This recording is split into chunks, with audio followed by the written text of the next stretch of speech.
Donc, bonjour à toutes et à tous, ici Chloé Lemont en compagnie de Guillaume Narbonne, qui est candidat à la mairie pour Saint-Cuthbert. Donc, bonjour. Bonjour. Ça va bien? Oui, vous aussi? Oui, merci. Donc, on va faire des petites questions pour essayer de vous connaître davantage. Donc, ma première question, qui était Guillaume Narbonne enfant? Enfin, j'ai pas mal voyagé en fait, enfant. J'ai beaucoup bougé. Puis j'ai toujours été très intéressé par la découverte, l'apprentissage. Donc, c'est pas mal ça, comme tout enfant, curieux. Curieux, parfait. Puis, qui est Guillaume Narbonne aujourd'hui? Certains me connaissent plus sur le volet du centre aéro-récréatif que j'ai créé. Donc, un lieu de villégiature qui est rassembleur sur le thème de l'aviation, avec vraiment une panoplie inhabituelle de choses. Alors je pense que c'est une manière rapide de décrire. Super. Quel était votre premier emploi? J'étais chez Tim Hortons, j'étais préparation des beignes. OK, super. Si le temps et l'argent n'étaient pas un problème, quel loisir ou passe-temps feriez-vous? Je ferais exactement ce que je fais maintenant, donc de ce côté-là, il n'y aurait pas de changement. Super. Est-ce que vous avez un artiste, auteur préféré? Plusieurs, il y en a plusieurs. De dire qu'il y en a un préféré, il y en a beaucoup qui s'équivalent. Je suis plutôt bon public. Super. Une chanson que vous pourriez écouter pendant des heures sans vous tanner? Ça aussi, je suis relativement bon public. Je n'ai pas de réponse précise, mais c'est assez varié ce que j'écoute. Super. Est-ce que vous avez une boisson préférée? Je suis plutôt quelqu'un qui boit de l'eau, donc c'est très, très conventionnel. De l'eau, super. Selon vous, quel est le meilleur jour du calendrier? Du calendrier dans l'année? Oui. Le premier de l'an, c'est une journée importante. Ça nous force à réfléchir tant sur le passé que l'avenir. Alors c'est une journée qui est intéressante. Super. S'il fallait que vous mangiez une seule chose pendant un mois, ça serait quoi? Ça, c'est une réponse facile, ce serait des crêpes. Ah, ouais, OK. C'est pour ça qu'on a un petit restaurant crêperie, puis c'est pas pour rien. Exact. En plus, on peut faire plein de choses avec des crêpes. Exactement. Est-ce que vous aimez voyager? Oui. Le plus bel endroit que vous avez visité? C'est pas une réponse facile. Beaucoup de belles places. Ce que j'ai remarqué à travers les voyages, c'est que souvent on va loin pour découvrir les belles choses, puis on oublie de regarder les belles choses qui sont proches de chez nous. Moi, je pense que, sans nommer une chose que j'ai le plus aimée, je pense que c'est l'idée que j'ai le plus aimée à travers les voyages, c'est que pas besoin d'aller loin pour découvrir des belles choses. Super. S'il vous restait une journée à vivre, que feriez-vous? Même chose que je fais tous les jours, donc ça aussi c'est une réponse très simple. Parfait. Avez-vous une personne qui vous inspire ou qui vous a inspiré? Oui, beaucoup. C'est plein de questions compliquées parce que je ne suis pas quelqu'un qui est noir ou blanc, qui a des opinions tranchées. Et du coup, d'avoir juste un goût ou une personne, c'est rarement le cas. Donc il y a beaucoup de personnages qui sont inspirants. Encore une fois, là, ce serait dur d'en garder un plus qu'un autre en tête. Parfait. Bon, là, je suppose que ça va être la bonne réponse, mais un film ou une série, exemple, que ça joue à la télévision, c'est sûr que vous l'écoutez.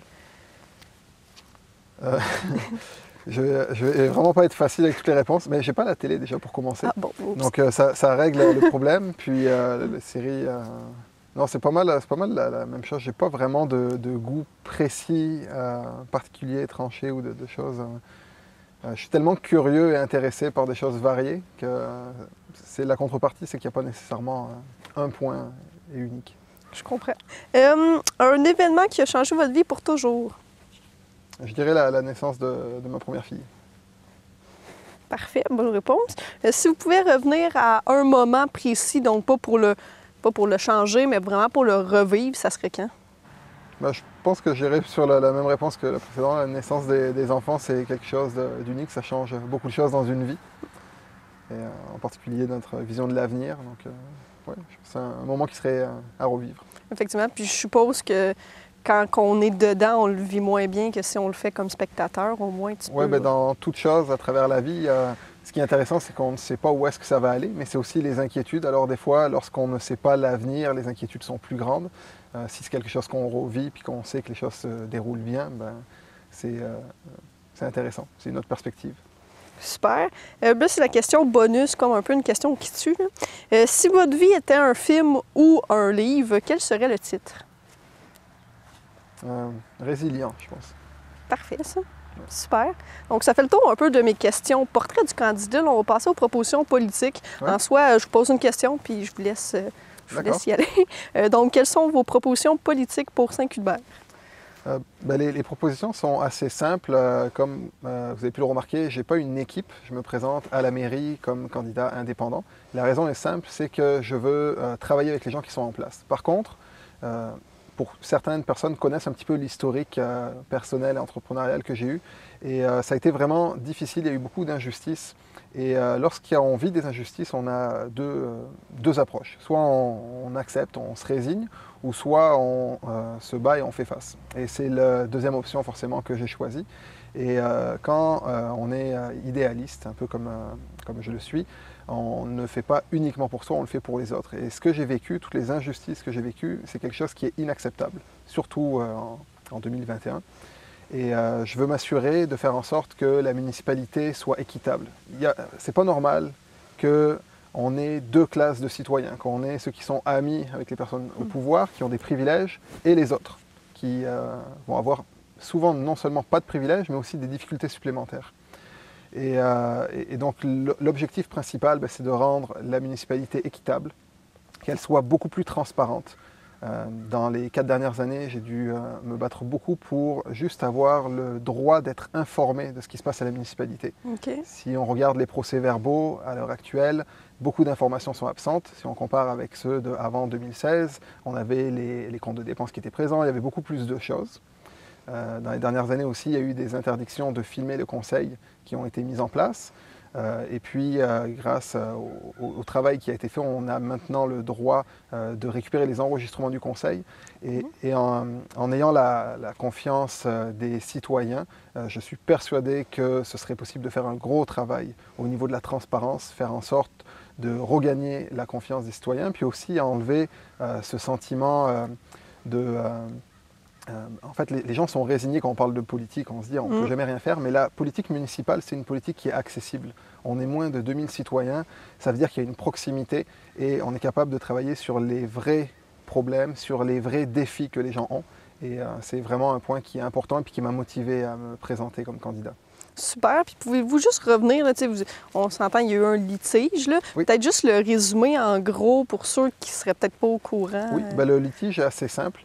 J'ai développé une entreprise ici à Saint-Cuthbert, je suis venu m'installer en 2016 et il y a eu différentes personnes qui ont décidé que ce n'était pas quelque chose qui était souhaitable pour différentes raisons, personnelles, politiques, des raisons complexes. Donc il y a eu tout un combat qui s'est fait autour de ça et il a fallu que je prouve à travers différents procès que ce que je faisais était non seulement bien fondé pour la communauté, était aussi légal. Donc il y a eu tout un processus qui s'est fait pour que finalement tous les procès aient été gagnés et puis que la légitimité de ce que je développais pour la communauté a été finalement reconnue par à peu près tous les acteurs.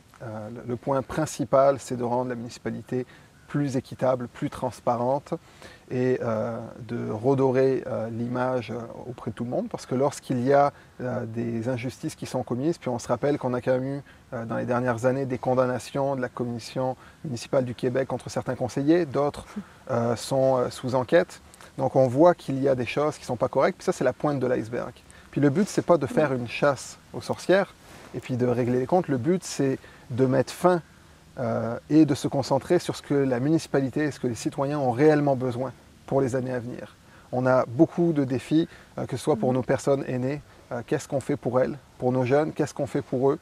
Les routes, c'est un problème qui est récurrent, ça prend une structure, tout comme la gestion des finances. Ça ne peut pas être laissé au hasard, ça prend une rigueur qui va être appliquée méthodiquement. Et il ne faut pas réinventer la roue aussi. C'est pour ça que c'est intéressant de travailler avec les conseillers qui sont déjà en place, parce que c'est des gens d'expérience. Et si on enlève, parce que souvent on veut tourner du revers toute une situation, mais ce n'est pas la solution, parce que lorsqu'on recommence à neuf, on fait de nouvelles erreurs, donc on a de nouveaux problèmes. Si par contre on corrige les problèmes qui sont existants, mais qu'on garde l'expertise actuelle, ben là on est doublement gagnant, parce qu'on peut progresser corriger, sans réinventer la roue, en continuant sur les points forts, en continuant avec une bonne représentation aussi des citoyens. Ce que je suis très content de voir dans ces élections, c'est qu'on va avoir 2 femmes qui vont rentrer conseillères. Déjà, une qui est rentrée par acclamation, puis il y a les élections de conseillères entre 2 candidates. Donc on va leur souhaiter une belle campagne, mais c'est quand même quelque chose de remarquable. Ça aurait été bien d'avoir une équité pour vraiment que ce soit représentatif, mais déjà, entre 0 et 2, c'est un beau progrès. Donc c'est plein de belles choses qui se dessinent, puis qui progressent. Parfait, super, merci. Merci.